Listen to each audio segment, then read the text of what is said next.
अस्सलाम वालेकुम dear student आज का जो हमारा लेक्चर है that is related with the excretion. क्योंकि हम लोगों ने डिफरेंट जो पीछे लेक्चर्स पढ़े हैं उनके अंदर भी एक्सक्रीशन के बारे में जिक्र किया था और आज हमने पढ़ना है एक्सक्रीशन इन ह्यूमन के अंदर एक्सक्रीशन कैसे होती है। लास्ट लेक्चर में हमने देखा था कि ह्यूमन के अंदर जो एक्सक्रीटरी या मेटाबॉलिक वेस्ट जोन से हैं वो किस किस टाइप के हैं, कौन कौन से हमारी बॉडी के अंदर मेटाबॉलिक वेस्ट प्रोड्यूस होते हैं। ठीक है, तो आज हम लोग देखेंगे कि वो जो वेस्ट हमारी बॉडी के अंदर प्रोड्यूस होते हैं उनको रिलीज आउट या बॉडी से बाहर कैसे निकाला जाता है। ठीक है, तो सबसे पहले स्टार्ट करते हैं excretory organ in human.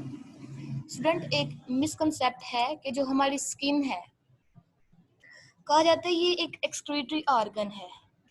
Excretory organ मतलब इसके जरिए जो हमारा वेस्ट मटेरियल है बॉडी का वो भी रिलीज आउट होता है। तो स्टूडेंट, आप लोगों को पता है जो हमारी स्किन के जरिए सिर्फ और सिर्फ साल्ट और वाटर रिलीज आउट होता है, लेकिन वो भी जो रिलीज हो रहा है उसका भी कुछ ना कुछ पीछे पर्पस होता है। ठीक है, तो जो चीजें किसी पर्पस के लिए रिलीज करवाई जाएं उन चीजों के जरिए जो सिक्रीशन होती है उसको हम लोग एक्सक्रीटरी ऑर्गन का नाम नहीं देते। तो स्किन के जरिए चूंकि वाटर और साल्ट वगैरह रिलीज होते हैं, रिमूवल ऑफ साल्ट और वाटर होता है। आवाज नहीं आ रही।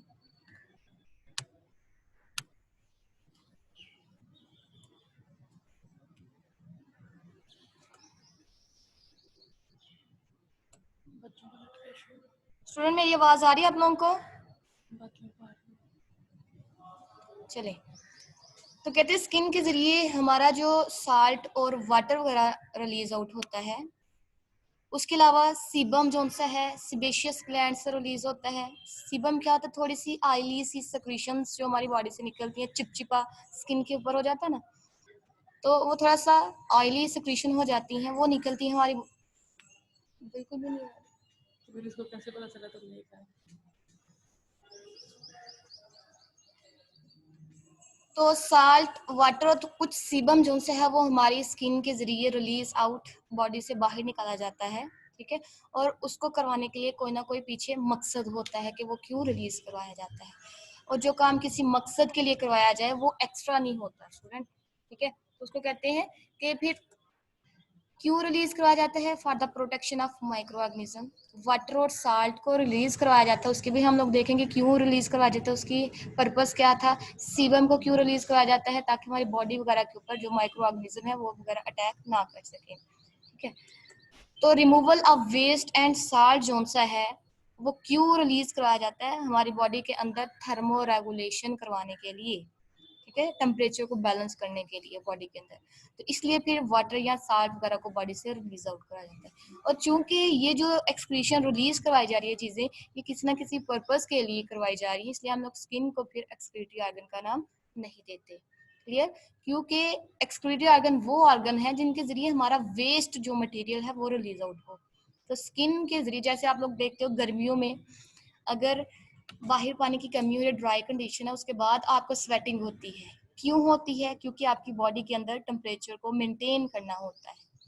टेम्परेचर को maintain, that is called thermo regulation. ठीक है, तो वो आपकी बॉडी के अंदर जितना मर्जी पानी है, लेकिन अगर बॉडी जब तक मेंटेन नहीं रहेगी तो वो कैसे फंक्शन परफॉर्म करेगी। तो उसके बॉडी के अंदर टेम्परेचर को मेंटेन करवाने के लिए फिर स्वेटिंग का प्रोसेस किया जाता है।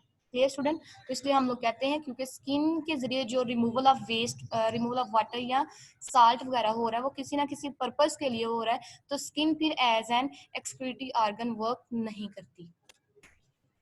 Clear student?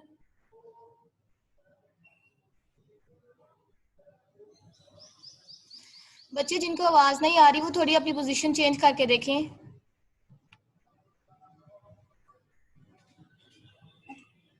इस डायग्राम में आप लोग देख रहे हो, ये स्किन आप लोगों की बताई गई है, इसकी 3 लेयर होती है, एपिडर्मिस, डर्मिस और इसके अंदर फैटी टिश्यूज बताए हैं जो आपकी बॉडी को इंसुलेटर के तौर पे काम करते हैं।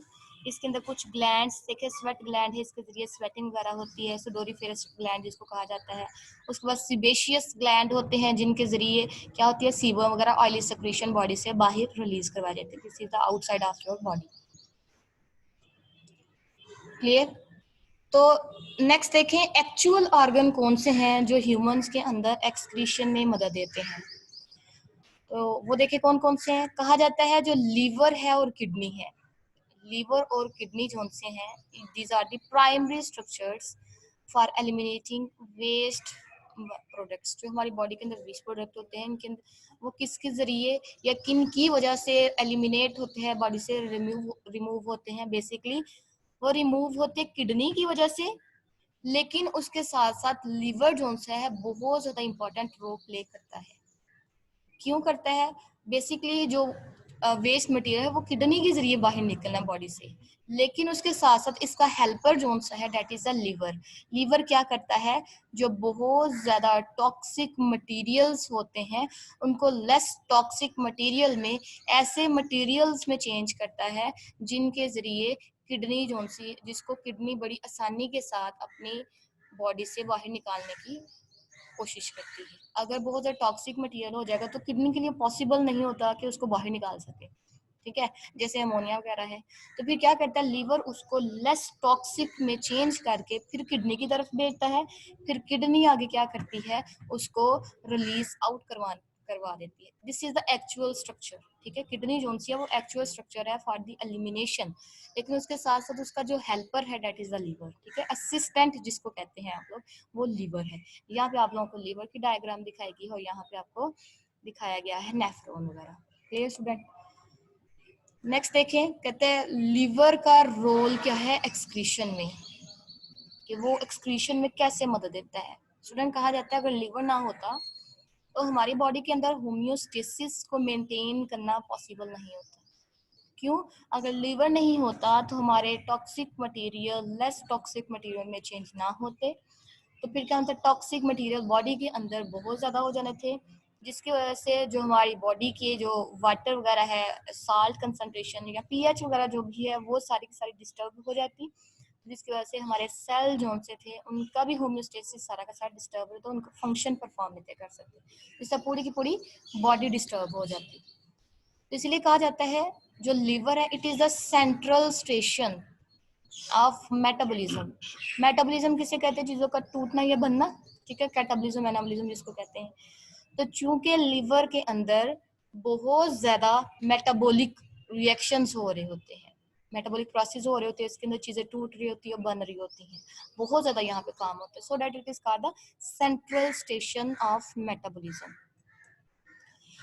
उसके अलावा क्या किया जाता है कि यहाँ पे जो डिटॉक्सिफाई किया जाता है चीजों को लेस टॉक्सिक किया जाता है। तो इसलिए हम लोग कहते हैं इस वजह से जो हमारा ये लीवर है it serve as a body central metabolic clearing house, ठीक है।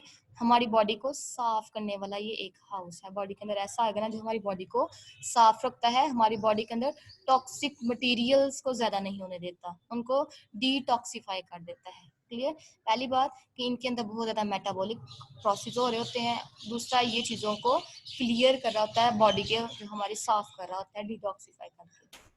कहते हैं इन करेक्टरिस्टिक की वजह से, ड्यू टू दिस करेक्टरिस्टिक्स, इन जो मेटाबॉलिज्म और क्लियरिंग हाउस की वजह से, तो हम लोग कहते हैं liver functions are pivotal to homeostasis. Pivotal कहते हैं सेंट्रल, होम्योस्टेसिस को मेंटेन करने के लिए लीवर का बहुत ज्यादा इंपॉर्टेंट रोल है, सेंट्रल रोल प्ले करता है यहाँ पे, ठीक है। तो होम्योस्टेसिस को मेंटेन ही बेसिकली हमारी बॉडी के अंदर किसकी वजह से किया जाता है? लीवर की वजह से।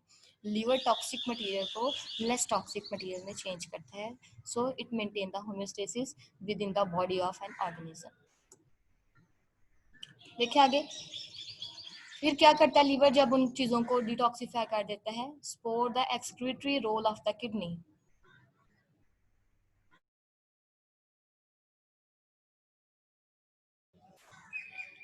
हमारा बॉडी के अंदर जो फिर किडनी है उनको क्या करता है? सपोर्ट करता है कि वो एक्सक्रीटरी फंक्शन जो उन्होंने परफॉर्म करना है वो बेहतर तरीके से कर सके, ठीक है। कैसे? Detoxifying many chemical poisons and products that are ammonia, urea, uric acid, ठीक है। तो कहते हैं ये बहुत ज्यादा जो नाइट्रोजनस वेस्ट जो उनसे होते हैं जो बहुत ज़्यादा जहरीले होते हैं उनको डिटॉक्सिफाई करके किडनी की तरफ भेज देता है, और फिर किडनी जो सी है वो इस काबिल हो जाती है कि उनको बड़ी आसानी के साथ अपनी बॉडी से रिलीज आउट करवा दे उन वेस्ट मटेरियल को। यही बात लिखी गई है कि जो हमारी बॉडी के अंदर अमोनिया वगैरह बनता है, यूरिया वगैरह बनता है, यूरिक एसिड जो लिविंग ऑर्गेनिज्म की बॉडी के अंदर बाकियों के अंदर बनता है, ये क्या है? These are the nitrogenous waste of amino acid. Amino acid के टूटने से ये सारे के सारे वेस्ट ऑफ नाइट्रोजन्स बने हैं, नाइट्रोजनस वेस्ट जिसको कहते हैं वो बनते हैं। तो चूंकि हमारी बॉडी जोन सी है वो यूरिया वगैरह सिक्रीट करती है, ठीक है, क्योंकि हमारी बॉडी जोन सी है लिमिटेड सप्लाई ऑफ वाटर में रहती है, और ये क्या करने की कोशिश करती है? पानी को अपनी बॉडी के अंदर मेंटेन करने की कोशिश करती है, इसलिए क्या करती है? मोस्टली यूरिया वगैरह को अपनी बॉडी से सिक्रीट करती है एज अ नाइट्रोजनस वेस्ट। तो अगर हमारी बॉडी के अंदर अमोनिया बन रहा है तो उसको यूरिया के अंदर कन्वर्ट कर देती है, ठीक है, क्योंकि अमोनिया को पानी बहुत ज्यादा चाहिए, उतनी रिक्वायरमेंट हमारे पास नहीं होती। तो हम लोग कोशिश करते हैं, हमारी बॉडी जोन सी है, बॉडी का सिस्टम वो कोशिश करता है कि अमोनिया जो बन रहा है उसको यूरिया में कन्वर्ट करके बॉडी से बाहर निकाल दिया जाए। तो इस तरह फिर, लेकिन उसको कन्वर्ट कौन करता है? लीवर कन्वर्ट करता है अमोनिया वगैरह को, ठीक है, यूरिया में, और फिर यूरिया जो उनसे किडनी के पास चली जाती है, और किडनी फिर इसको बॉडी से बाहर रिलीज आउट करवा देती है। तो एक्चुअल जो एलिमिनेटिंग या एक्सक्रीटरी ऑर्गन जो है वो हमारा किडनी है, तो लीवर जो है इसका हेल्पर है। नेक्स्ट देखें, यूरिया साइकिल क्या है? लास्ट लेक्चर में भी हमने देखा था यूरिया साइकिल क्या होता है। ऐसा साइकिल जिसके जरिए हमारे पास यूरिया बन रही होती है, डिफरेंट प्रोडक्ट्स के मिलने टूटने से क्या बनती है हमारे पास? यूरिया। यूरिया क्या है? एक नाइट्रोजनस वेस्ट है जो ह्यूमन की बॉडी के अंदर प्रोड्यूस होता है, और इसको बॉडी से बाहर रिलीज करवाया जाता है। स्टूडेंट, कहा जाता है कि हमारी बॉडी के अंदर अगर यूरिया जो है अमोनिया की निस्बत थोड़ा सा ज्यादा भी हो जाए ना, तो इतना ज्यादा कोई भी हमारी बॉडी पे इफेक्ट नहीं पड़ता, लेकिन अमोनिया हमारी बॉडी के अंदर ज्यादा हो जाए तो फिर हमारी बॉडी सारी की सारी डिस्टर्ब हो जाती है। तो यही बात आप लोगों की बुक पे भी लिखी होगी कि थोड़ी सी लार्जर कंसंट्रेशन अगर यूरिया की बॉडी के अंदर हो जाए फिर भी इतना ज्यादा इफेक्ट नहीं होता, अगर अमोनिया ज्यादा हो जाए तो उसको बहुत ज्यादा डिस्टर्बेंस पैदा हो जाती है। तो यूरिया जो है, लेकिन इसके बावजूद हमने अपनी बॉडी से यूरिया को रिलीज आउट करवाना ही होता है। क्यों? अगर ये ज्यादा टाइम के लिए हमारी बॉडी के अंदर पड़ा रहेगा तो इसकी वजह से क्या होगा? हमारी बॉडी सारी की सारी इम्बैलेंस हो जाएगी। क्यों? क्योंकि टॉक्सिक मटेरियल के ज्यादा होने की वजह से हमारे different functions, temperature, pH, osmotic, solute, सब कंसंट्रेशन वगैरह ये सारे के सारे डिस्टर्ब हो जाते हैं। इसलिए प्रॉपर फंक्शनिंग के लिए हमें यूरिया वगैरह को बॉडी से बाहर निकालना ही पड़ता है। तो वो देखिए किस साइकिल के जरिए रिलीज आउट करते हैं, उसको हम लोग यूरिया साइकिल कहते हैं। और यूरिया साइकिल हो कहाँ पे रहा होता है, कहाँ पे ये जो यूरिया वगैरह बनता है? लेस टॉक्सिक है ना, तो हमने अभी पीछे बात की है कि बेसिकली लिवर क्या करता है? टॉक्सिक मटेरियल को डिटॉक्सिफाई या लेस टॉक्सिक मटेरियल में चेंज करता है। क्लियर? तो वही हम लोग अब बात करने लगे हैं कि ये कैसे करता है।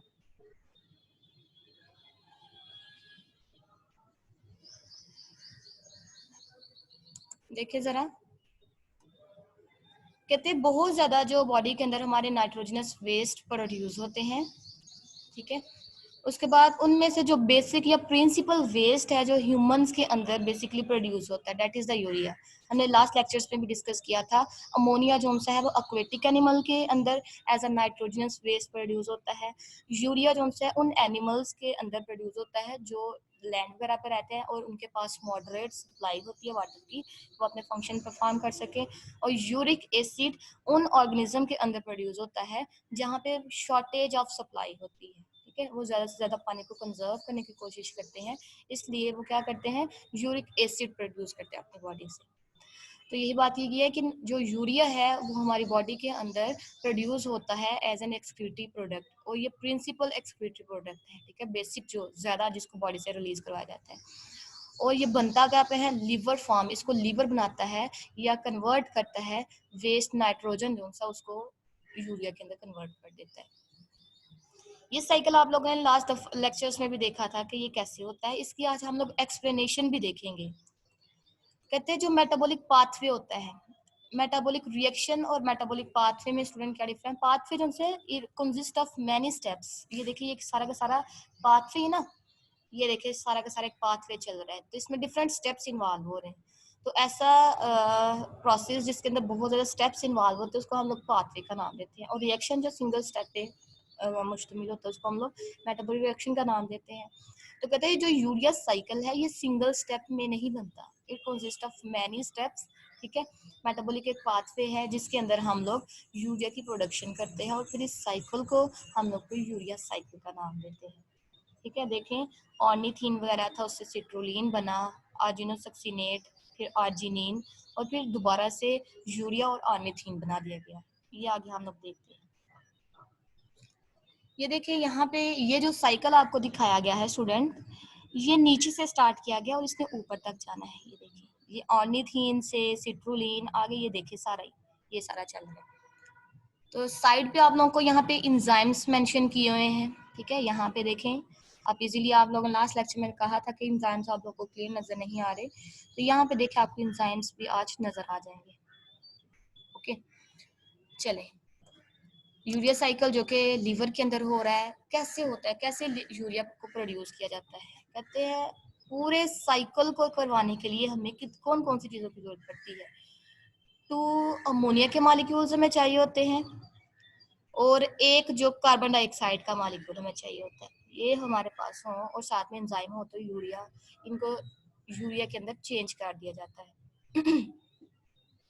Are shunted into the cycle, दो अमोनिया के और एक कार्बन डाइऑक्साइड का मॉलिक्यूल साइकिल के अंदर शंटेड मतलब यूज किए जाते हैं टू जनरेट। क्यों यूज किए जाते हैं? ताकि हमारे पास आ सके, जनरेट कर सके वन मॉलिक्यूल ऑफ यूरिया, एक यूरिया का मॉलिक्यूल हमारे पास आ जाए, इतने ज्यादा जो नाइट्रोजनस वेस्ट है उसको यूरिया के अंदर कन्वर्ट कर दिया जाए।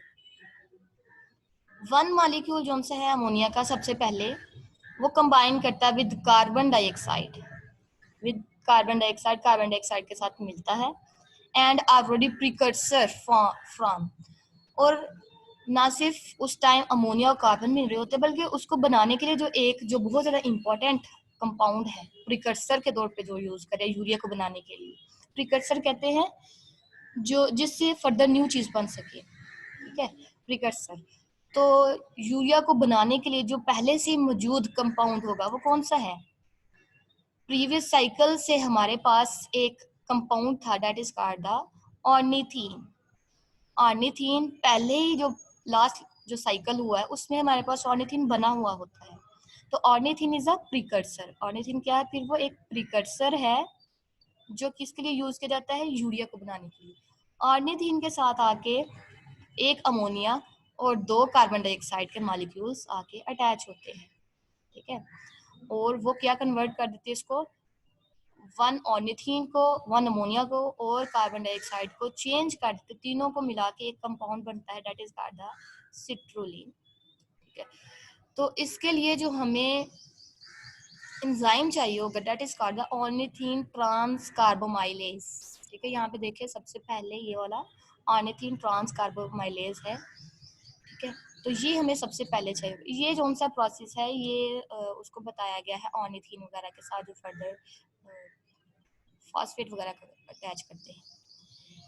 ठीक है, तो कहते हैं ऑर्निथीन जब मिलती है अमोनिया और कार्बन डाइऑक्साइड के साथ तो फिर उसके साथ एक एंजाइम भी वर्क करता है और फिर वो उसको किस में कन्वर्ट कर दिया जाता है? सिट्रोलिन के अंदर।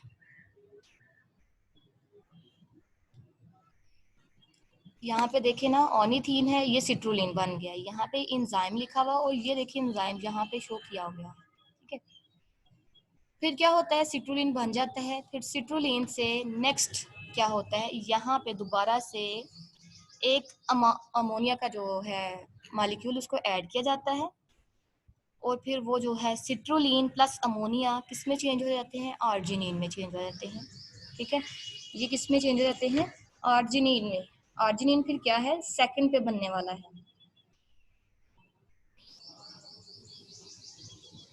Clear student? तो इसके लिए जो हमारे पास एंजाइम होगा that is the argininosuccinate synthase. Synthase जो से एंजाइम है, यहाँ पे देखें आर्जिनोसक्सिनेट सिंथेस एंजाइम है जो क्या करता है? सिट्रोलिन को आर्जिनिन में कन्वर्ट कर रहा है। फिर क्या होता है? आर्जिनिन जो सी है, ये जो देखें यहाँ पे आर्जिनिन बन गई है, ये कन्वर्ट हो जाती है, ये आर्जिनिन ये कन्वर्ट हो जाती है, ये स्प्लिट टूट जाती है, अनस्टेबल कंपाउंड है, ये टूट जाता है किसमें, यूरिया में और फिर ऑर्निथीन में। तो यूरिया चूंकि हमारा वेस्ट प्रोडक्ट है वो बन गया है, और आर्जिनिन ऑर्निथीन जो है दोबारा से न्यू साइकिल जो नेक्स्ट यूरिया साइकिल स्टार्ट होना उसके लिए यूज किया जाता है। ठीक है, तो इसके लिए जो हमें इंजाइम चाहिए होता है आर्जिनोसक्सिनेट लाइजेज इंजाइम है। फिर आर्जिनेस जो सा है वो क्या करता है एंजाइम, आर्जिनिन को स्प्लिट करता है यूरिया में और ऑर्निथीन में।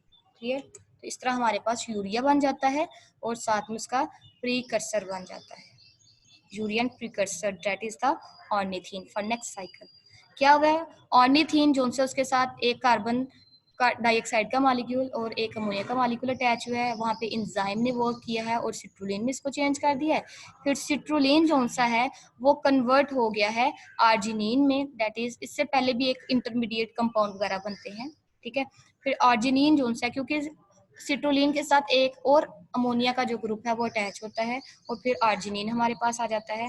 इसके लिए भी हमें एक एंजाइम चाहिए होता है। ठीक है, आर्जिनोसक्सिनेट सिंथेज एंजाइम है। फिर आर्जिनिन जब बनता है हमारे पास तो ये स्प्लिट हो जाता है यूरिया में, ये यूरिया में। ठीक है, और साथ में ऑर्निथीन में। यूरिया जो से हमारे पास बेस प्रोडक्ट आ गया है और ऑर्निथीन जो से as a precursor for the next cycle urea cycle को करवाने के लिए हमारे पास ऑर्निथीन दोबारा से रीजनरेट हो गया है। तो इसका पूरा का पूरा ये साइकिल चलता है। तो हमने देखा कि यूरिया कैसे लीवर के अंदर प्रोड्यूस हो गया, फिर ये यूरिया जो सा लीवर से फिर किडनी की तरफ भेज दिया जाता है। अब देखिए कहते हैं जो हमारा लीवर है ना सिर्फ यूरिया प्रोड्यूस करता है बल्कि इसके अलावा बहुत ज्यादा इंपॉर्टेंट मेटाबॉलिक प्रोसेस यहाँ पे हो रहे होते हैं। तो ये आपके लिए लॉन्ग क्वेश्चन शॉर्ट क्वेश्चन के लिहाज से बहुत ज्यादा इंपॉर्टेंट है स्टूडेंट्स, इसको जरा ध्यान से देखें। ठीक है, इसके फंक्शन बहुत ज्यादा इंपॉर्टेंट है।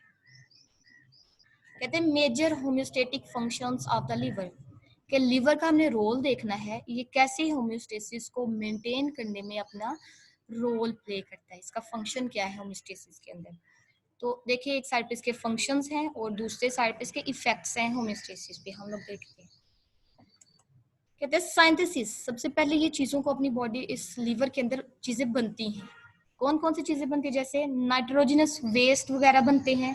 वो कौन कौन से नाइट्रोजनस वेस्ट, जैसे अमोनिया है, यूरिया है और यूरिक एसिड वगैरह है। यूरिया जो हमारी बॉडी के अंदर जैसे हमने बात की लीवर के अंदर बन रहा है। ठीक है, तो इस तरह डिफरेंट टाइप के नाइट्रोजनस वेस्ट लीवर के अंदर बन रहे होते हैं। वो क्यों नाइट्रोजनस वेस्ट जो से है बना रहा है लीवर के अंदर या लेस टॉक्सिक फॉर्म में क्यों वो कर रहा है, ताकि किडनी को क्या कर सके, सपोर्ट, कि वो आसानी के साथ इन वेस्ट मटेरियल को डिस्पोज कर सके, इसको रिलीज आउट करवा सके, रिमूव करवा सके बॉडी से। ठीक है, तो किडनी को सपोर्ट करने के लिए फिर नाइट्रोजनस वेस्ट वगैरह बनाता है। सेकंड बात करें, देखें यहाँ पे क्या बात है कि प्लाज्मा प्रोटीन्स बनती हैं यहाँ पे। कौन कौन सी प्लाज्मा, प्लाज्मा प्रोटीन मतलब जो प्लाज्मा के अंदर ब्लड के अंदर पाई जाती है प्लाज्मा प्रोटीन, जैसे कौन कौन सी है, प्रोथ्रोम्बियन है एंड फाइब्रिनोजन है। क्यों बनती है लिवर के अंदर, क्योंकि देखें अगर यहाँ पे ब्लड वेसल है किसी वजह से ये टूट जाती है, ठीक है, तो क्या होता है ये यहाँ से सॉरी ये ब्लड वेसल है तो इसमें भी यहाँ से ये टूट गई है, रैप्चर कर गई है, तो उसकी वजह से क्या होगा, सारा का सारा ब्लड जो है बाहर फ्लो आउट करना शुरू कर देता है। तो इसको बचाने के लिए क्या किया जाता है, ब्लड क्लॉटिंग के लिए यहाँ पे एक तो हमारे हमने पीछे बात की थी प्लेटलेट सेल जो से वो बहुत ज्यादा काम कर रहे, तो उसके साथ साथ कुछ स्पेशल टाइप के जो प्रोटीन्स हैं जो हमारे लीवर के अंदर बन रही हो, इसको प्लाज्मा के अंदर भेज दिया जाता है। ठीक है, दैट इज द प्रोथ्रोम्बियन। और दूसरी कौन सी है, फाइब्रिनोजन। ये प्रोटीन्स भी क्या करती हैं, ब्लड क्लॉटिंग में मदद देती हैं। ठीक है, इसकी वजह से ब्लड क्लॉट वगैरह खून जमना शुरू हो जाते हैं प्रोटीन्स की वजह से। इस तरह क्या होता है, ब्लड लॉस से बचाया जाता है और होम्योस्टेसिस को मेंटेन कर लिया जाता है। होम्योस्टेसिस का फंक्शन ही क्या है कि चीज़ों के अंदर जो सा है उसको हार्म्स ऑफ फ्लक्चुएशन से बचाया जा सके, जो चीज़ें चेंज हो उससे बचाया जा सके। ठीक है, तो इस तरह प्लाज्मा प्रोटीन्स भी जो सी होम्योस्टेसिस में मेंटेन करने में मदद देती है। उसके बाद दूसरी एक प्रोटीन है स्पेशल टाइप की जो कि हमारे ब्लड के अंदर पाई जाती है, दैट इज द एल्ब्यूमिन। आप लोगों ने 9th-10th में पढ़ा होगा एल्ब्यूमिन का फंक्शन क्या होता है, maintenance of water with in the body. ठीक है, और इसकी वजह से जब वाटर उसके अंदर ब्लड के अंदर मेंटेन रहेगा, तो उसकी वजह से जो हमारा ब्लड प्रेशर है वो भी सही रहता है, ब्लड जो बैलेंस करता है। क्यों, देखें यहाँ पे ये ब्लड वेसल है, ठीक है, इसके अंदर से क्या गुजरा होता है, हमारा जो ब्लड गुजरा है, अगर फॉर एग्जांपल ये कैपिलरी है, ठीक है, ये जो है ये कैपिलरी जो हमने ब्लड वेसल ड्रा की है, ये एक कैपिलरी है, तो क्या होगा, ये जो ब्लड पीछे से बहुत तेजी के साथ आ रहा था, अब चूंकि उसके लिए रास्ता कम हो गया है, तो इसके ब्लड के ऊपर प्रेशर पड़ना शुरू हो जाता है, थोड़ा थोड़ा आगे ब्लड मूव करना शुरू होता है, और अगर पीछे से ब्लड स्पीड के साथ आ रहा है तो वो इस वाल के साथ भी टकराता है, ब्लड वेसल के, वो बाहर निकलना शुरू हो जाता है, यहाँ से फ्लूइड जोन सा है वो बाहर निकलना शुरू हो जाता है। तो इस तरह फ्लूइड के साथ साथ वाटर भी जा रहा है, ठीक है, आप लोगों को पता है 90% ब्लड के अंदर वाटर पाया जाता है, तो उसके साथ साथ वाटर भी बाहर चला जाता है। जब वाटर ब्लड में से निकल जाएगा तो ब्लड बहुत ज्यादा कंसंट्रेटेड हो जाता है, ठीक है, और उसकी स्पीड कम से कम होना शुरू होती है, कंसंट्रेटेड जो चीज हो जाती है, जैसे शहद है वो कंसंट्रेटेड होता है ना एज कम्पेयर टू वाटर, तो वो बहुत आराम आराम से मूव करता है, फ्लो करता है, गाढ़ा होता है, तो जितनी ज्यादा चीजें गाढ़ी होती जाएंगी उतनी उनकी स्पीड कम होती जाएगी, ब्लड प्रेशर जो उनसे हमारा वो जो उनसे है फॉल करता जाएगा। फिर क्या होगा कि इसको दोबारा से बैलेंस करने के लिए हम लोग क्या करते हैं, ये जो वाटर है हमारे इर्द गिर्द ब्लड वेसल्स के, उसको हम लोग अंदर लाने की कोशिश करते हैं, वाटर बैलेंस को, वाटर जो है ब्लड के अंदर बैलेंस करने की कोशिश की जाती है। तो इसके लिए एक स्पेशल टाइप की प्रोटीन होती है जो यहाँ पे पाई जाती हैं, that is called the albumin, ठीक है, ये एल्ब्यूमिन के मॉलिक्यूल्स हैं, ये एल्ब्यूमिन पाई जाती है यहाँ पे। वो क्या करती है, बाहर से जो एक्स्ट्रा वाटर होता है उसको अपने ब्लड के अंदर दोबारा से लाने की कोशिश करती है, इस तरह ब्लड को बैलेंस करने की कोशिश करती है। वाटर जो है दोबारा से जब ब्लड के अंदर सही हो जाएगा, बैलेंस हो जाएगा, तो जो ब्लड की जो फ्लो है ब्लड का वो भी ठीक हो जाता है। तो इस तरह वाटर को मेंटेन करना ब्लड के अंदर वो किसकी रिस्पॉन्सिबिलिटी है, एल्ब्यूमिन की। क्लियर। नेक्स्ट देखें बाइल। बाइल क्या है स्टूडेंट, आप लोगों को पता है, आप लोगों ने पढ़ा हुआ है अपने फर्स्ट ईयर के चैप्टर में डाइजेशन जब आपने देखी थी, तो लीवर के अंदर बाइल बनते हैं, ठीक है, तो ये बाइल्स क्या करते हैं, basically emulsifies fats in small intestine. ये बाइल यहाँ पे लीवर के अंदर बनती है, लेकिन फिर इसको भेज दिया जाता है स्मॉल इंटेस्टाइन की तरफ भी, वहां पे क्या करती है, स्मॉल इंटेस्टाइन में जाके फैट जो वहां पे पाई जाती है उसको इमल्सिफाई करती है, इमल्सिफाई मतलब उसको छोटे छोटे मॉलिक्यूल्स में चेंज कर देती है इस फैट्स को फर्दर। क्यों करती है, क्योंकि इसके अंदर फैट के अंदर एनर्जी वगैरह होती है, फैट के और भी बहुत से काम है जो उसको करवाने हैं, तो उसके लिए उसको चेंज कर देती है, मल्सीफाई करती है उसको, छोटे छोटे फर्दर मॉलिक्यूल्स में चेंज कर देती है, कंपाउंड में चेंज करती है। उसके बाद यहाँ पे लिपिड्स वगैरह बनते हैं, कोलेस्ट्रॉल बनते हैं, एंड लिपोप्रोटीन्स वगैरह बनती हैं। लिपिड जो है वो ब्लड वगैरह या बॉडी की केमिस्ट्री वगैरह को मेंटेन करने के लिए यूज किया जाता है। उसके अलावा जब लिपिड टूटता है तो उसके अंदर बहुत ज्यादा एनर्जी होती है, आप लोगों ने पढ़ा होगा कि इसके अंदर डबल अमाउंट ऑफ एनर्जी पाई जाती है, ठीक है। तो कोलेस्ट्रॉल क्या करता है, हमारे जो जो प्लाज्मा मेम्ब्रेन है उसके अंदर पाया जाता है, उसको रिजिड रखने में मदद देता है। लिपोप्रोटीन क्या करती हैं, लिपोप्रोटीन बेसिकली जो आपने पढ़ा होगा कि हमारी जो प्लाज्मा मेम्ब्रेन है उनके अंदर लिपोप्रोटीन पाई जाती हैं, ठीक है, तो उसकी वजह से क्या होता है, हमारी जो सेल मेम्ब्रेन्स हैं वो उनकी स्ट्रक्चर जो सी है वो भी मेंटेन किसकी वजह से रहती है, लिपोप्रोटीन। लिपोप्रोटीन बेसिकली क्या है, लिपिड और प्रोटीन जब मिलते हैं तो लिपोप्रोटीन लाइक स्ट्रक्चर्स बनाते हैं। आपने प्लाज्मा मेम्ब्रेन वाला फर्स्ट ईयर वाले चैप्टर में ये चीज पढ़ी होगी, ठीक है। तो यही बात ये है कि ये क्या करते हैं, सेल मेम्ब्रेन्स को मेंटेन करते हैं, लिपिड जोन सा है वो एनर्जी वगैरह कंजर्व करता है, फर्दर ये सारा प्रोसेस होता है आगे। उसके अलावा लीवर के अंदर कुछ चीजों को स्टोर किया जाता है। स्टोर किस तरह करते हैं, जैसे फॉर एग्जांपल आयरन वगैरह है, ठीक है, एनर्जी वगैरह करनी होती है, आयरन को फर्दर और भी प्रोसेस के लिए स्टोर किया जाता है, जैसे आयरन से आगे हीमोग्लोबिन वगैरह बनानी होती है, तो ठीक है, इस तरह डिफरेंट प्रोसेस के जरिए इसको किया जाता है स्टोर। उसके अलावा उसके और कौन से फंक्शन है, जैसे कन्वर्जन होता है, तो जिससे सेल के अंदर लीवर के अंदर चीजों को कन्वर्ट किया जाता है। जैसे अगर हमारी बॉडी के अंदर ज्यादा ग्लूकोज हो गया है, जैसे खाना खाने के बाद ग्लूकोज लेवल ज्यादा हो जाता है, तो एक्सेस ग्लूकोज को किस में चेंज कर दिया जाता है, ग्लाइकोजन में, ठीक है, ग्लाइकोजन में उसको एक लार्ज मॉलिक्यूल की फॉर्म में उसको चेंज करके उसको स्टोर कर दिया जाता है।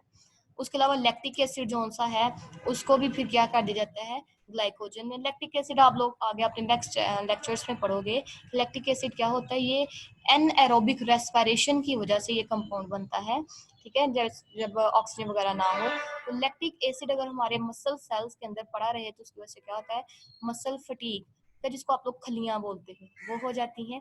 और जब तक ये बॉडी से रिलीज या इसको किसी और कंपाउंड में चेंज नहीं करेंगे तब तक हमारे लिए ये मुश्किल होती रहती है। तो इसको क्या किया, लैक्टिक एसिड को लीवर की तरफ भेजा जाता है, फिर लैक्टिक एसिड को कन्वर्ट कर दिया जाता है ग्लाइकोजन में और इस तरह इसको स्टोर किया जाता है।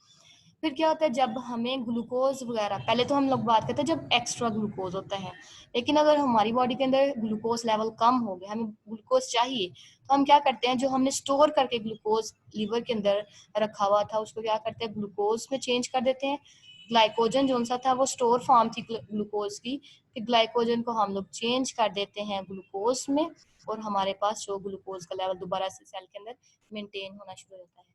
तो इसकी वजह से देखें, ये सारा का सारा काम कहाँ पे हो रहा होता है, लीवर के अंदर चीजों को स्टोर किया जाता है, उसको कंजर्व किया जाता है, कन्वर्ट किया जाता है एक फॉर्म से दूसरी फॉर्म में।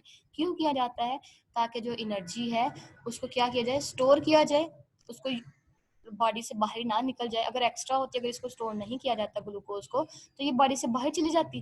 तो जब हमें ग्लूकोज की जरूरत पड़ती है, अगर बाहर से हम लोग फूड नहीं खा तो फिर हम लोग कहाँ से ये एनर्जी लेते।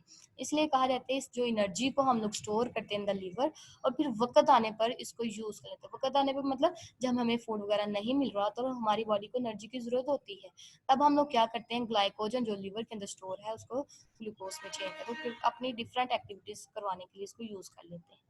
क्लियर। अगर रिसाइकलिंग में मदद देता है, रिसाइकलिंग किसे कहते हैं, कि चीजों को दोबारा से बनाना, रिसाइकल करवाना। कहते हैं जो जैसे आप लोग देखते हो ओल्ड रेड ब्लड सेल होते हैं वो 120 दिन के बाद खत्म कर दिए जाते हैं, उसको उनको खत्म कर दिया जाता है, बॉडी से रिलीज तोड़ फोड़ दिया जाता है। तो उसके रिजल्ट में क्या होता है, जब उनकी तोड़ फोड़ होती है तो आयरन वगैरह जो बनता है, उसके अलावा हीमोग्लोबिन का कुछ जो सा पार्ट है वो लैदा हो जाते हैं, आयरन लैदा हो जाता है, ठीक है।